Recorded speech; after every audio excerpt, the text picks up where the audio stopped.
it's Carrie here. So, have you ever been in a situation where you really want to achieve something amazing, but there is a massive but in your way?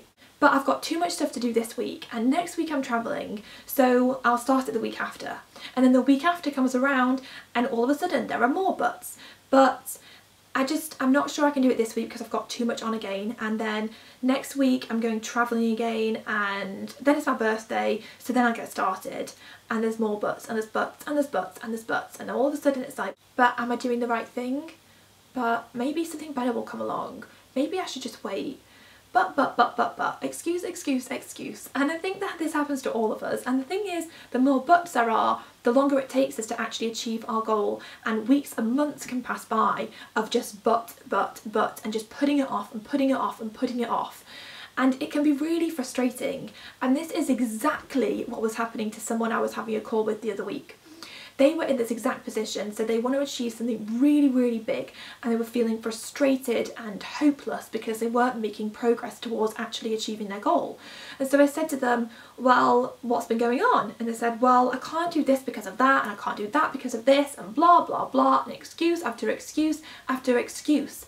And the truth is that sometimes making excuses is so much easier because it means you don't have to face up to the fear, the anxiety, the effort and the challenges that are required when you actually decide to make something happen, to actually reach your goal.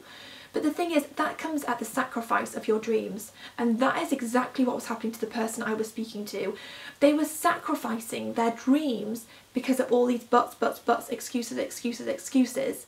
And the thing is, the more time this went on for, the more detached they became from their dream, the more hopeless they began to feel, the more stuck they began to feel. And they just felt more and more frustrated until the point where they just didn't know what to do anymore.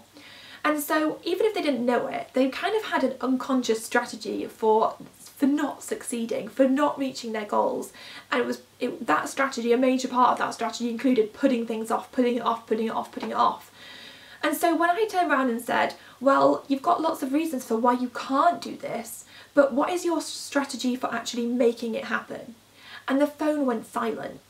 No response.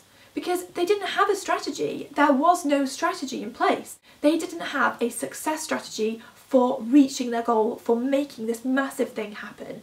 And so I just think no wonder you're feeling so stuck and frustrated, because if you don't have a success strategy, the mind wanders because you don't have anything you're focusing on. You're not focusing your energy on specific things that you need to do. So the mind wanders all over the place. You end up wandering into making excuses because the truth is you just don't have a clue what you're doing. So you end up finding all these excuses for why you can't get started because you don't know what you're doing. And this is why every single one of us needs a success strategy to live by and to focus on, to help us to achieve our goals and to work towards making them a reality. Every single one of us needs that. And the thing is, making a success strategy is literally as simple as starting off by sitting down and getting a pen and a piece of paper and writing out what it is that you want to achieve, why you want to achieve it, when you want to achieve it by, and the steps that you need to take in order to achieve it. And I think a lot of people struggle with the steps part because when you set a goal, you don't often know all the steps you need to take. But I sometimes think we feel like we should know all the steps to take. But I'm going to be honest, I don't think I've ever set myself one single goal where I knew every single step that I needed to take. It has just never happened for me. There have been times where I have set goals and the only thing I knew how to do was to ask other people for help because I didn't know anything else. You know, all I knew is that I wanted to achieve this thing. I didn't know how I was going to achieve it, so I knew I had to start by going out there and finding other people who could help me, or researching online, using Google, using YouTube, and finding out what I needed to do. So sometimes that is all you know, and if that's all you know, then that's fine. It's a great place to get started at. But don't get hung up and make excuses because you don't know what to do. You've just got to formulate the steps as best you can, and then you'll figure the rest out as it's happening on the way, on the journey. And the truth is, I see it as part of the adventure, as part of the fun, and I think it's the best way to program your mind when it comes to the fact that you don't know all the steps that you need to take. And the thing is, once you can see your plan, it becomes more real. It becomes all of a sudden like something that's possible, and it becomes less scary because all of a sudden you can see that actually reaching your goal is just a process. It's just a process that you have to follow, that you need to just stick to, and just every single day just take a little step closer towards it and another little step closer towards it. And once you can see that, you see that it's possible, and you start to feel that it's possible. And once you start to feel that, it becomes more exciting, and you get that excitement back. And then you start to take action, and then all of a sudden things start happening and you get the ball rolling. And then once the ball's rolling, things just start to happen and momentum builds, and you start achieving the things you want to achieve. So if you haven't got a success strategy, sit down and create one. And if you have got a success strategy, then take some time to review it. And also another great thing to do is have a look at all the important things that you do on a daily basis or a monthly basis, and review them and think to yourself, do I have a success strategy for these things? So for example, when I was on the phone to this person, they just started a Facebook fan page and they were talking all about how they were going to use it for marketing, but it wasn't really working. They weren't really getting anywhere with it. And again, it was something they ended up feeling hopeless with, and they felt like it wasn't right for them and it wasn't going to work. Why does it work for everyone else and it doesn't work for me? And I said, well, what's your strategy with it? And they didn't have a strategy for their Facebook fan page, and it was almost like they saw that everyone else had a Facebook fan page and people said, you know, you really should have a Facebook fan page, and so they started a Facebook fan page. But they put this Facebook fan page together and really hadn't considered what the strategy was for it. They didn't have a strategy for how to make Facebook work for them. And so I said, well, why have you got a Facebook fan page? What do you really want to get out of having a Facebook fan page? And then what do you want to get out of it, for example, on a weekly basis, on a monthly basis? And then how are you going to do it? What is your strategy for making this happen, for achieving those goals?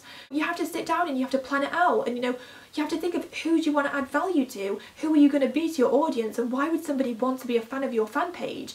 And do you want to build your list through your Facebook? Do you want to increase sales through your Facebook? What is it that you want to achieve by using Facebook? You have to have a strategy. You have to know those things before starting, otherwise it's going to be really hard to make it work and to make it successful if you don't really know what you're doing with it. So once your success strategy is created, or once you've reviewed your strategy, you need to become obsessed with it. Become obsessed with reaching your goal. You know, visualize it, see it happening, feel it happening. And there's something that Abraham Hicks said which I absolutely love. He said that once you become obsessed with something, you activate its vibration, and then the law of attraction kicks in and you start to manifest what you want. You start to make it happen. And he said that in order to do this, all you need to do is think about what you want to achieve, visualize what you want to achieve for 17 seconds, and hold that thought without any distractions just for 17 seconds. That is enough to get the ball rolling with this. And then if you hold it for another 17 seconds and another 17 seconds up until 68 seconds, at 68 seconds the law of attraction kicks in, and what you want to achieve will start appearing. Things will start happening because you're attracting it to you.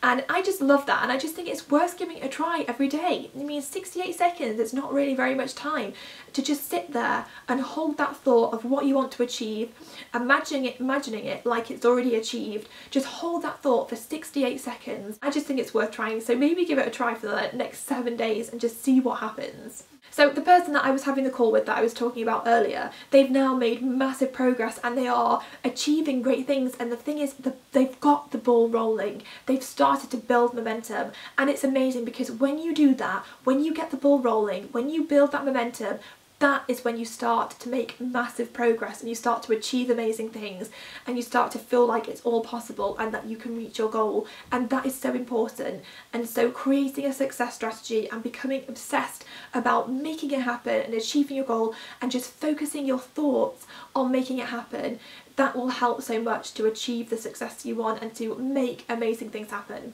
So I hope you've enjoyed this. If you have any advice and tips on this topic, then I'd love it if you could leave a comment on the blog, and I will see you next time.